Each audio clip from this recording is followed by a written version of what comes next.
ধৈর্য ধারণ করুন যতক্ষণ পর্যন্ত মমতাকে এইখান থেকে না বের করবো ততক্ষণ পর্যন্ত যাবেন না।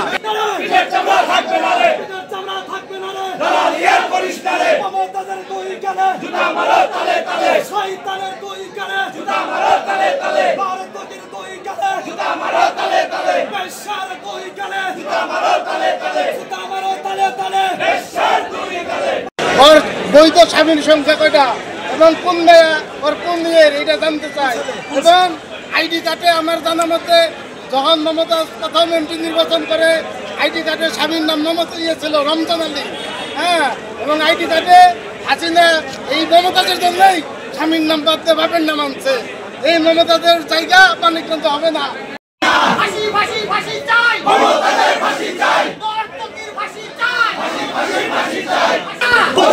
ঠিকানা মানিকগঞ্জে হবে না।